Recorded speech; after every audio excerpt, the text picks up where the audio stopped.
I never thought a Tuesday morning in our Pacific Heights breakfast room would be the day I'd realize my own mother was capable of destroying my child, but there I was, watching her sip imported tea while my daughter's life burned to ash around us. The call came from Riley's school counselor at 8. My phone lit up while I was reviewing contracts for the Presidio development project my firm was handling. Mrs. Brennan, we need you to come in immediately. There's been an incident involving Riley and some missing items from the athletic department.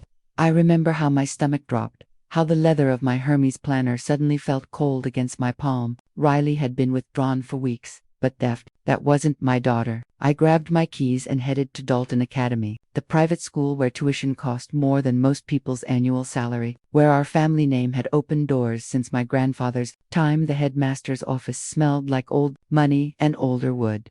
Dr. Patricia Langford sat behind her mahogany desk with that practiced expression of concern. They probably teach at administrator seminars. Several items have gone missing from the girls' locker room over the past 3 weeks, she said, sliding a folder across to me. AirPods, a smartwatch, cash from wallets. We conducted a search this morning and found these in Riley's locker. She opened the folder to reveal photos. My throat tightened. There was Riley's locker, and there, tucked behind her volleyball gear, were the missing items. This isn't possible, I said.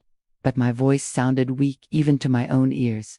Dr. Langford's expression shifted to something resembling pity. Mrs. Brennan, I know this must be difficult. Riley's always been a good student, but the evidence is conclusive. I tried calling Riley's phone 17 times on the drive home. 17 times it went to voicemail. When I finally found her in her room, she was curled up on her bed, still in her uniform, mascara streaked down her face. Mom, I didn't do it. She sobbed the moment she saw me. I swear on everything, I didn't steal anything. Someone put that stuff in my locker. I sat beside her and pulled her into my arms, feeling her shake against me. I believe you, baby. We'll figure this out. But even as I said it, doubt crept in like fog through the Golden Gate. The evidence was damning. How could someone plant items in her locker? Dalton had security cameras everywhere. Nothing made sense. What I didn't know then was that the cameras had been conveniently offline, that Mornonia detail I wouldn't discover until much later, when it would matter most. The rumors started spreading before we even left campus. By that evening, my phone was exploding with texts from other mothers in our social circle. Each message was wrapped in false concern, dripping with judgment. So sorry to hear about Riley's troubles. If you need recommendations for therapists who specialize in troubled teens, I know several. Is everything okay at home? That last one came from Diane Sutherland, whose daughter Meredith had been Riley's best friend since kindergarten. I stared at it for a long moment before typing back. Riley didn't do this. 3 dots appeared, then disappeared. No response came. Dinner that night was supposed to be a family affair. My parents had been staying with us for the past month while their Nob Hill penthouse underwent renovations. A fact I was beginning to deeply regret. My father, William Hartford, made his fortune in commercial real estate before I was born. My mother, Catherine, made it her life's work to maintain the family's social standing. They were sitting in our dining room when Riley and I came downstairs. My father reading the Wall Street Journal, my mother examining her manicure. Well, my mother said, without looking up, I suppose we should discuss the elephant in the room. I set my wine glass down harder than intended. Mom, not now. She finally met my eyes, and something in her expression made my blood run cold. It wasn't surprise or concern. It was satisfaction. Darling, we need to face facts. Riley has been acting out for months. The late nights, the attitude, the secrecy. This is clearly a cry for attention.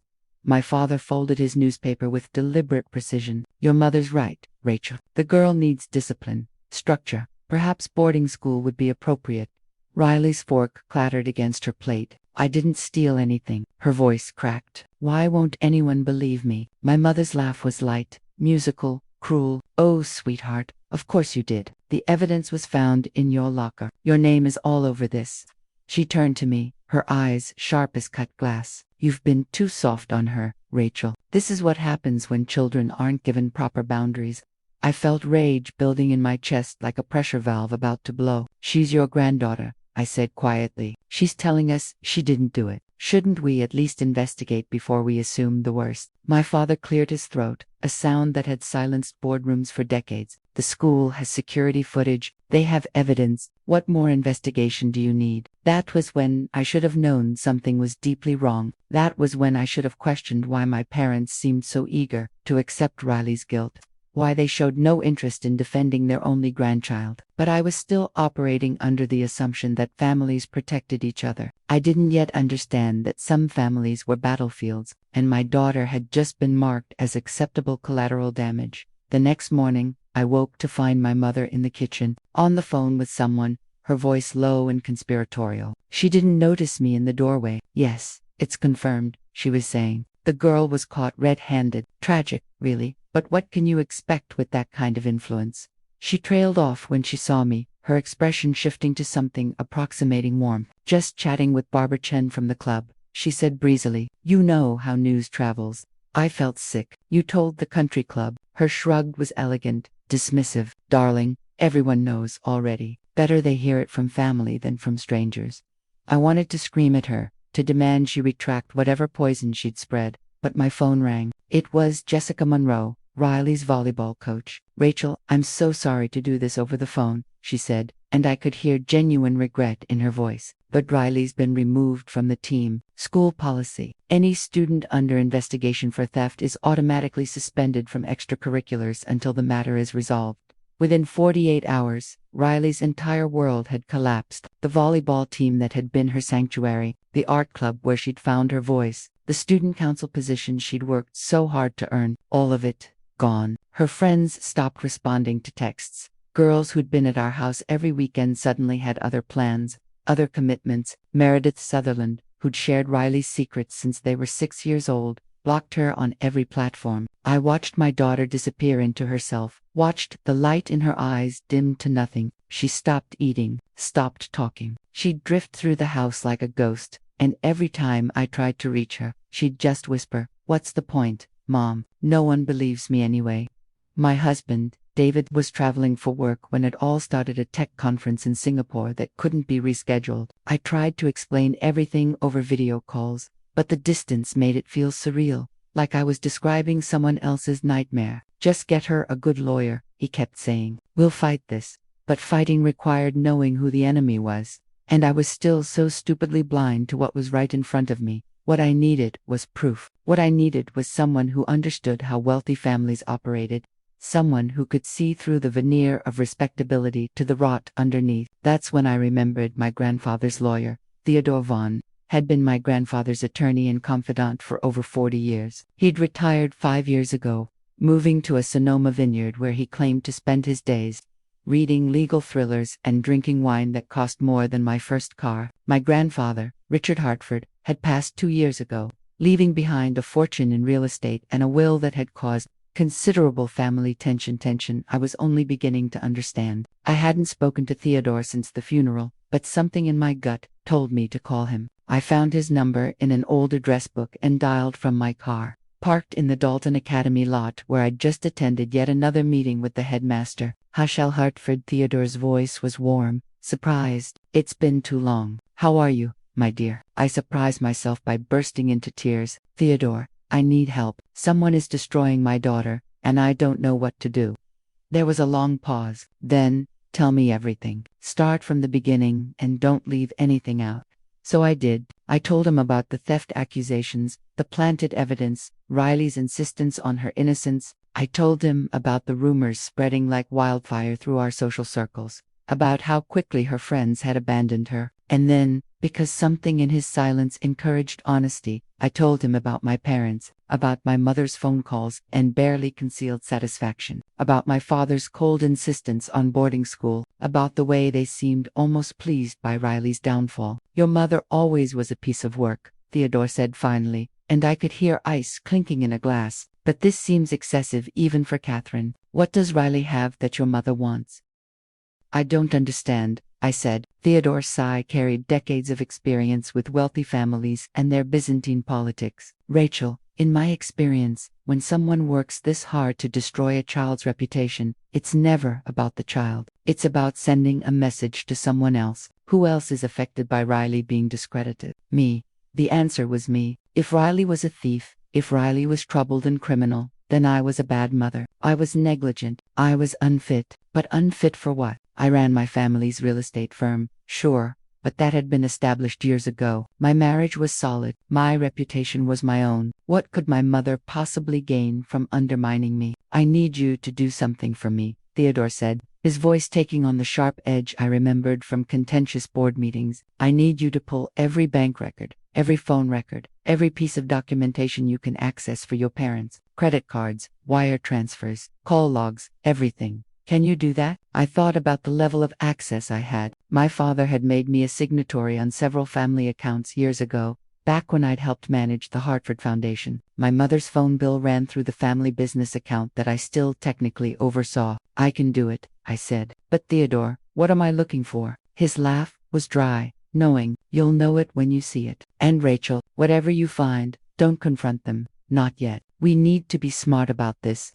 That night, I waited until everyone was asleep. The house was silent except for the soft hum of the refrigerator and the distant sound of foghorns from the bay. I sat up in my home office with my laptop, a bottle of wine, and a determination that felt like rage refined into fuel. I started with the bank records. My father's accounts showed the expected patterns: payments to his club, transfers to my mother, charitable donations that doubled as tax write-off. Nothing unusual. My mother's credit cards showed her typical spending: Neiman Marcus, the spa, restaurants and so. Then I noticed something odd. 3 payments to Dalton Academy, each for $5,000, all made in the past 6 weeks. We'd already paid Riley's tuition in full at the start of the year. What were these for? I dug deeper into the phone records. My mother's number showed up repeatedly connected to one particular contact, a San Francisco number I didn't recognize. I ran it through a reverse look. The number belonged to someone named Vanessa Mitchell. I Googled the name and felt my stomach drop.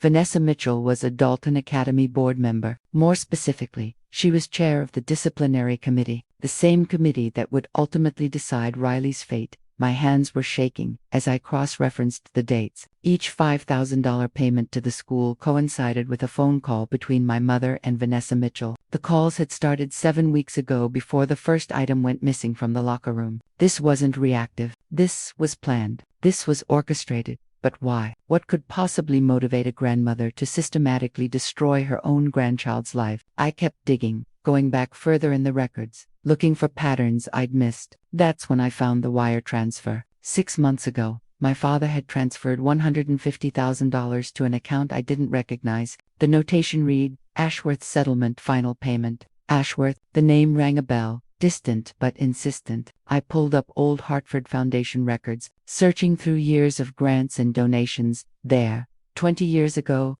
the foundation had made several payments to the Ashworth Family Trust. But the payments had stopped abruptly, and there was a note in my grandfather's handwriting: legal matter resolved. No further disbursements. What legal matter? What had been resolved? And why was my father making settlement payments 2 years after my grandfather's death? I pulled up my grandfather's will, reading through the dense legal language I'd skimmed over during the probate process. Most of it was standard distributions to family members, charitable bequests, trust fund setups. Then I reached a clause I'd completely overlooked before: in the event that any heir contests this will, or challenges the character and legitimacy of any other heir, their entire inheritance shall be forfeit and redistributed to the Hartford Foundation.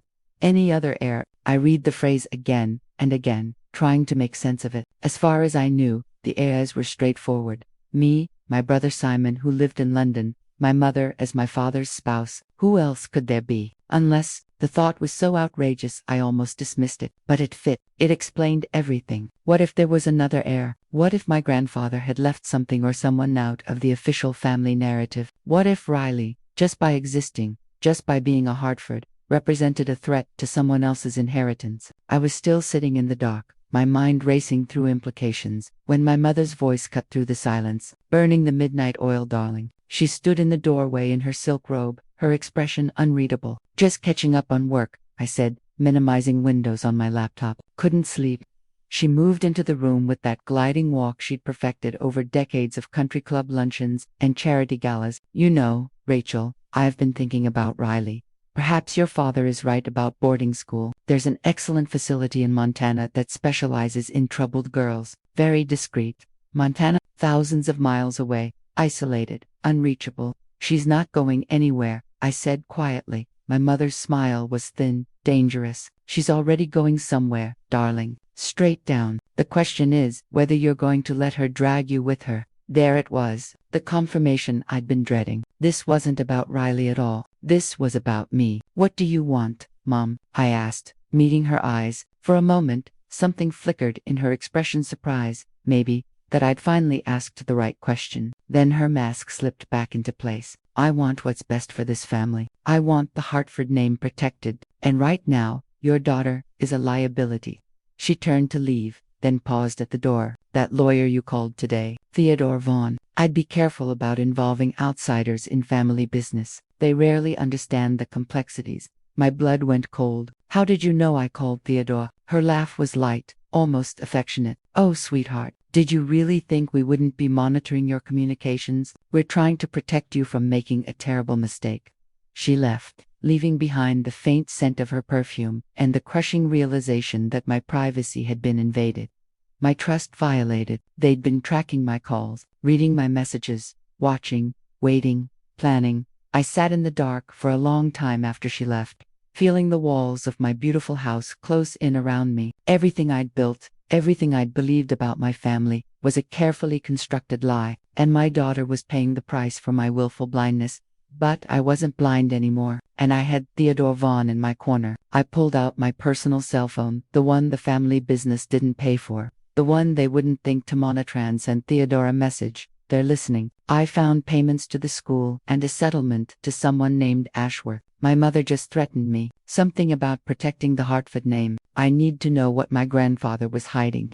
His response came back within minutes. The Ashworth matter. I was afraid it might be that we need to meet in person. Tomorrow, 2 p.m., my vineyard. Come alone and make sure you're not followed. This is bigger than you think, Rachel. Your grandfather protected something for your entire life. Now it's time you knew what who you're really fighting for. I looked at the message for a long time, then deleted it. Upstairs, Riley was asleep in her room, her childhood evaporating under the weight of accusations and isolation. My parents were in the guest wing, plotting God knows what next move in their chess game, where my daughter was an expendable pawn. And somewhere in the Hartford family history was a secret big enough to destroy a child's life, to keep hidden. Tomorrow, I'd drive to Sonoma. Tomorrow, I'd learn the truth. Tonight, I sat in the dark and made myself a promise. Whoever had done this to Riley, whatever they wanted, they'd picked the wrong mother to mess with. The Hartfords might have money and power and decades of carefully managed respectability, but I had something they'd underestimated. I had rage, and I had nothing left to lose. The game was about to change. They just didn't know it yet. The drive to Sonoma took 2 hours through morning fog that clung to the highway like a living thing. I told David I was meeting a potential client, told my parents I had a site inspection in Napa, told Riley I'd be back before dinner with her favorite takeout from that Thai place on Union Street. Every word was a lie, and every lie felt like armor I was finally learning to wear. Theodore's vineyard sat on a hillside overlooking valleys of grapevines that stretched toward the horizon in perfect rows. The house was modest by Hartford standards, a restored farmhouse, with wide porches and flower boxes that actually had flowers in them. Not the architectural specimens my mother preferred. Theodore met me at the door, older than I remembered but sharbed, wearing jeans and a work shirt that would have given my father an aneurysm. You weren't followed, he asked, before even saying hello. I shook my head. I took surface streets and doubled back 3 times. If someone tailed me, they're better than I am. He ushered me inside to a study, lined with legal books and windows that framed the vineyard like paintings. Sit, he said, pouring 2 glasses of red wine that probably cost more than most people's car payments. What I'm about to tell you, your grandfather made me promise to take to my grave. But he didn't account for Catherine being vindictive enough to go after a child. He settled into the chair across from me, and I saw something in his expression I couldn't quite name. Sadness, maybe, or regret for secrets kept too long. Your grandfather had an affair, Theodore said bluntly, 43 years ago, with a woman named Margaret Ashworth. She was an artist, taught at the San Francisco Art Institute. By all accounts, it was the real thing, the kind of love that doesn't come around twice in a lifetime. Richard was going to leave your grandmother for her. I felt the world tilt slightly. My grandfather, who I'd known as dignified and reserved, who'd seemed utterly devoted to my grandmother until her death 10 years ago, had been in love with someone else. What happened? Theodore took a long drink. Margaret got pregnant. Richard was ecstatic your grandmother had only given him one child. Your father and their marriage had been cold for years. He was ready to divorce, ready to start over. But then your father found out. The pieces were starting to fit together in a pattern I didn't want to see. Dad was how old? 22, just graduated from Stanford, full of ambition and his mother's poison. He went to Margaret and made her an offer. $200,000 to disappear, to terminate the pregnancy, to never contact Richard again. Theodore's voice was flat, factual, but I could hear the old anger underneath. She refused, said she loved Richard, wanted to have his child, didn't care about the money. So your father got creative. I didn't want to hear the rest, but I needed to. What did he do? He fabricated evidence of an affair between Margaret and one of her students, planted love letters, staged photographs, built an entire false narrative. Then he showed it all to Richard. Theodore's hand clenched around his wineglass. Your grandfather was devastated. He confronted Margaret. She denied everything, but the evidence was overwhelming. He believed your father. He ended things with Margaret and agreed to pay her off to keep quiet about the pregnancy, convinced it wasn't even his child. But it was, I whispered, understanding now. Margaret had the baby, a daughter named Alina. Your grandfather never knew. He paid what he thought was hush money to keep a false affair quiet, never realizing he was abandoning his actual child. Theodore pulled out a folder, slid it across to me. Margaret raised Alina, alone in Portland, did a good job of it, too. Alina became a teacher, got married, had a daughter of her own 5 years ago. My hands were shaking as I opened the folder. The first document was a birth certificate. Alina Ashworth, born March 15, 1982. Father, unknown. Then photos, a woman in her 40s with my grandfather's eyes, a little girl with blonde hair and a smile that looked exactly like Riley's. Your grandfather found out the truth 2 months before he died. Theodore continued. Someone sent him an anonymous letter with Elena's birth certificate and a DNA test confirming she was his daughter. He was destroyed. Spent his last weeks trying to make amends, setting up a trust for Alina, preparing to acknowledge her publicly. That clause in his will about protecting all heirs that was for her. He wanted to make sure no one could challenge her legitimacy without losing everything themselves. I was crying now, messy tears that smeared my mascara. My father knew. That's why he made the settlement payment after Grandpa died. He was trying to keep Alina quiet. More than that, Theodore said, your grandfather's will left Alina a significant portion of the estate, not as much as you or Simon, but enough to make her a player in the Hartford legacy. Your father convinced her to take a lump sum settlement instead to keep everything quiet, to protect the family name. Alina agreed. She didn't want the attention. Didn't want her daughter growing up in the spotlight. She just wanted what was fair. He pulled out another document, and I felt my stomach drop. But here's the problem. Riley is your grandfather's great-granddaughter, which makes her an heir under the will's terms. When she turns 18, she's entitled to a full accounting of the estate and a seat at the table for any Hartford Foundation decisions. The truth crashed over me like a wave. My mother found out about Alina 6 months ago, Theodore confirmed. I don't know how, but Catherine discovered the truth, and she realized that if Riley grows up knowing about Alina, knowing about this branch of the family, she might start asking questions, might challenge the settlement, might demand that Elena's daughter gets equal treatment with the other Hartford great-grandchildren. He leaned forward, his expression intense. Your mother doesn't want to share, not the money, not the power, not the Hartford name, so she decided to neutralize the threats by destroying Riley. I said the words, tasting like ash. If Riley is discredited, if she's labeled a thief and a liar, if she's sent away to boarding school in Montana or wherever else they can isolate her, then she can't advocate for Alina later. She can't question why her great-aunt was erased from family history. She becomes controllable. Theodore nodded. Your mother paid Vanessa Mitchell to orchestrate the whole thing. The theft accusations, the planted evidence, the social destruction. She wanted Riley broken and compliant, and she's using your father's guilt over the Margaret situation to keep him in line. I thought about my father's odd silence during all of this, his quick agreement with boarding school, his refusal to defend Riley. He wasn't just going along with my mother's plan.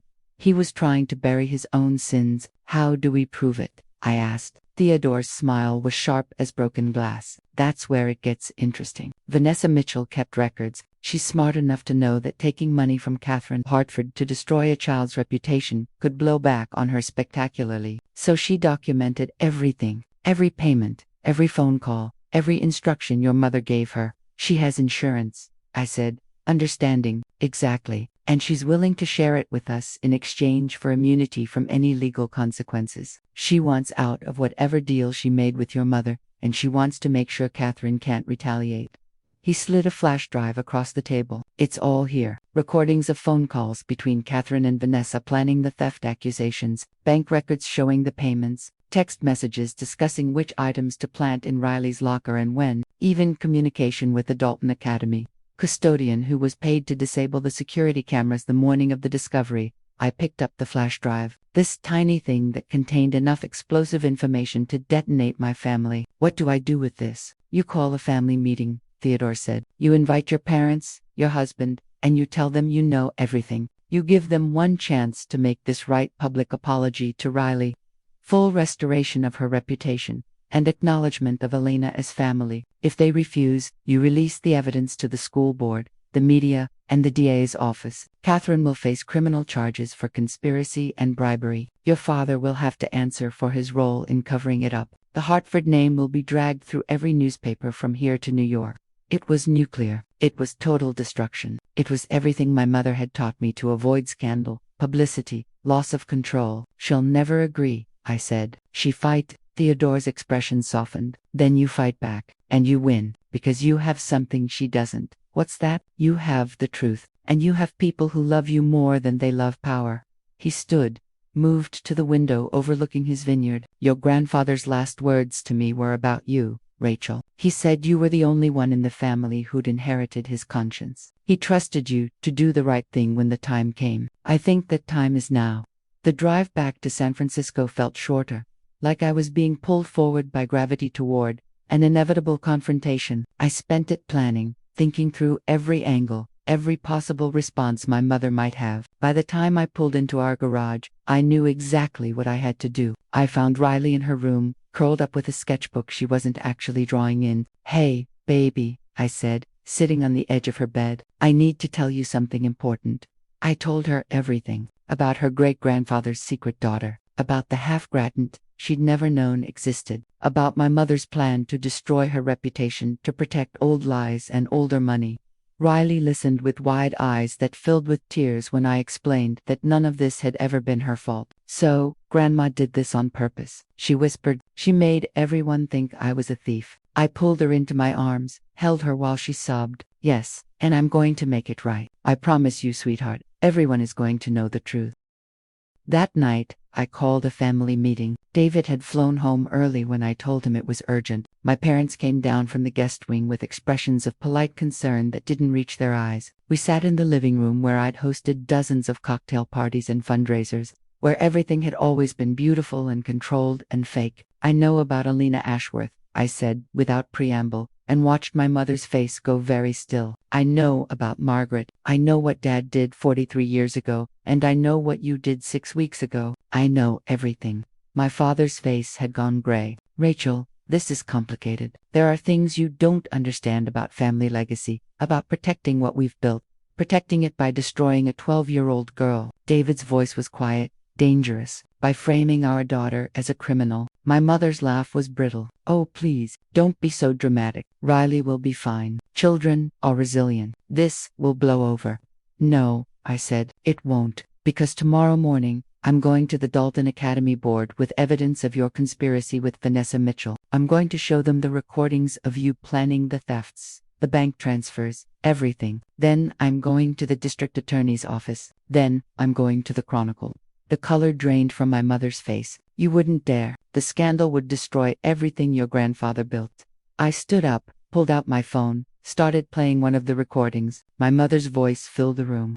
Crystal clear. Make sure the items are distinctive enough to be traced but common enough to be believable. And Vanessa, it's crucial that you ensure the other parents hear about this quickly. Social isolation is just as important as the official consequences. That's enough, my father said hoarsely. Turn it off.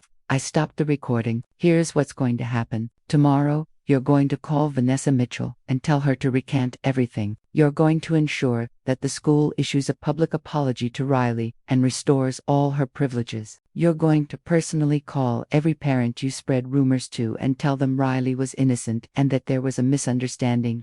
My mother stood, shaking with rage. I will not. You can't prove anything. That recording is probably illegal anyway. Maybe, I agreed, but it'll still make a hell of a story. Socialite grandmother frames 12-year-old in elaborate scheme to protect secret inheritance. I can see the headlines now. Theodore Vaughn has already given an interview to a Chronicle reporter, holding it for my go-ahead. He's prepared to testify to everything. Margaret, Alina, the settlement, all of it. The silence that followed was absolute. You're bluffing, my mother finally said, but her voice wavered. I pulled out the flash drive, set it on the coffee table. Try me. My father broke first. Catherine, we have to fix this. If this gets out, we're finished. The foundation, the business, everything. He turned to me, and for the first time I could remember, he looked old. What do you want, Rachel? Beyond the school situation, I want Alina acknowledged as family, I said. I want her invited to every Hartford function. I want her daughter to have the same opportunities, the same trust fund, the same everything that Riley and Simon's kids have. I want the settlement Dad forced her to take reviewed and I want Mum to personally apologize to Riley for what she did. My mother's hands were clenched so tight her knuckles had gone white. This is extortion. No, David said quietly. This is justice. You tried to destroy our daughter to protect your secrets. Now you pay the price for that choice. The standoff lasted maybe 30 seconds, though it felt like hours. Then my mother's shoulders sagged, just slightly. Fine, I'll make the calls. I'll fix the school situation. Not good enough, I said. I want it in writing. A legal document admitting what you did, signed and notarized. Insurance, in case you decide to retaliate later. We spent the next 2 hours hammering out the details with Theodore on speakerphone, acting as an informal mediator. By midnight, I had a signed confession from my mother detailing the conspiracy, a promise to restore Riley's reputation fully, and a commitment to bring Alina into the family. The document was locked in Theodore's safe by 1 a.m., with copies held by him, me, and David's attorney. This doesn't mean I forgive you, I told my parents as they prepared to leave for a hotel. I'd made it clear they were no longer welcome in my home. This doesn't mean we're family in any way that matters. You'll do what this agreement says, and then you'll stay away from Riley and me, unless we explicitly invite contact. My mother paused at the door. Her perfect composure cracked just enough to show the rage underneath. You've ruined everything, Rachel. The Hartford legacy, the family unity, all of it. I thought about Margaret Ashworth, who'd loved my grandfather and been destroyed by lies. About Alina, who'd grown up without a father because of my father's about Riley, who'd almost been sacrificed to keep those lies buried. No, Mom, I said. You ruined it 43 years ago when Dad chose power over truth. I'm just choosing differently. The restoration of Riley's reputation took 2 weeks. Vanessa Mitchell resigned from the Dalton Academy board, citing personal reasons, and issued a statement admitting to errors in the investigation into the theft claims. The school sent a formal apology to our family and restored all of Riley's privileges. The items that had been found in her locker were revealed to have been planted by the custodian, who was terminated and later pleaded guilty to criminal charges. My mother's lawyers had to help us pursue as part of the agreement. One by one, the parents who'd shunned Riley started reaching out with apologies that I accepted with cool politeness. Meredith Sutherland showed up at our door crying, begging Riley to forgive her for believing the rumors. Riley, who had a bigger heart than I deserved, eventually did. The hardest call was to Alina Ashworth in Portland. I'd rehearsed what to say 100 times. But when I heard her voice warm and a little cautious, all my prepared words dissolved. My name is Rachel Brennan, I said. I'm Richard Hartford's granddaughter. I recently learned about you, and about what my family did to your mother. I'm calling to apologize and to tell you that you and your daughter are welcome in our lives, if you want to be. There was a long pause. Then, Alina said, I wondered if anyone would ever call. My mother told me about Richard before she died. She said he was a good man who was lied to, who would have loved me if he'd known the truth. Her voice cracked. I've spent my whole life wondering what kind of grandfather he would have been. He was complicated, I said honestly, but at the end, he tried to make things right. There's a trust fund he set up for you, and Theodore Vaughn has documents he wanted you to have, letters he wrote to you that he never got to send. Elena flew down 3 weeks later with her daughter, Maya, who was 5 years old and shy and had my grandfather's dimples. Riley and Maya hit it off immediately, to cousins discovering each other across years of enforced separation. Watching them play together in our backyard, I felt something settle in my chest, a sense that maybe family didn't have to be the battlefield I'd always known. Maybe it could be what you built when you were brave enough to tell the truth. My mother kept her distance, as required by our agreement. My father sent awkward emails occasionally, trying to rebuild some kind of relationship, though I wasn't sure I'd ever be able to look at him without seeing this scared 22-year-old who'd destroyed lives to protect his inheritance. David and I started therapy, working through the damage the whole situation had caused to our marriage and to our sense of security. Riley started seeing a counselor who specialized in helping kids recover from social trauma. Slowly, carefully, we rebuilt. 6 months after everything fell apart and came back together, I stood in Theodore's vineyard for the Hartford Foundation's annual meeting, the first one where Alina was present as a full board member. My father sat at one end of the table, barely speaking. My mother hadn't attended, sending her regrets via email. Simon had flown in from London, furious at first about the scandal, but softening when he met Alina and heard the whole story. Grandpa would have loved this, Riley said, standing beside me as the meeting concluded and people mingled over wine and cheese. She'd grown 3 inches in 6 months, and something in her eyes had hardened and softened at the same time. She'd lost her innocence, but found her strength, having all his family together. I put my arm around her. He tried to fix it at the end. We're just finishing what he started. Alina approached us, Maya holding her hand. Thank you, she said quietly, for fighting for this. For us. My mother always said the Hartfords were complicated, but she believed some of them were worth knowing. I think she'd be glad to know she was right. Thank you for giving us a chance, I replied. After everything our family did to yours, you didn't owe us anything. Alina smiled, and it transformed her face into something luminous. My mother taught me that family isn't just blood, it's the people who show up for you when it matters. You showed up. She looked at Riley. And you fought back when they tried to break you. That takes real strength. Riley ducked her head, embarrassed but pleased. Later, after the meeting ended and people drifted away, I found Theodore standing at the edge of the vineyard, looking out over the valley. Thank you, I said, for keeping Grandpa's secrets until the right time, for helping me fight back. He smiled. Your grandfather used to say that the measure of a person isn't what they inherit, it's what they do with it. You took a legacy of lies and turned it into something honest. That's more than most people manage. Do you think he'd be proud? I asked, of how I handled this. Theodore turned to look at me, his eyes sharp and knowing. I think he'd say you did exactly what he hoped you would when he put that clause in his will. You protected all the heirs, not just the convenient ones. You chose truth over comfort. That's the only legacy that matters in the end. I thought about that on the drive home, Riley dozing in the passenger seat, the sunset painting the sky in shades of gold and amber. My mother had tried to teach me that family was about maintaining appearances, protecting secrets, preserving power at any cost. But she'd been wrong. Family was Riley's head resting against the window, trust slowly rebuilding between us. Family was Elena's cautious smile and Maya's laughter. Family was choosing to do the hard thing because it was the right thing, even when it cost you everything you thought you wanted. We pulled into the driveway as the last light faded from the sky. Inside, David had dinner waiting and a fire going in the fireplace. Riley hugged him, told him about meeting Maya and seeing the vineyard and learning about her great-grandfather's letters to Alina. I watched them together, my husband and my daughter, and felt a fierce protective love that had sharpened into something more aware, more active. I'd almost lost this because I'd been blind to the poison in my own family tree. I wouldn't make that mistake again.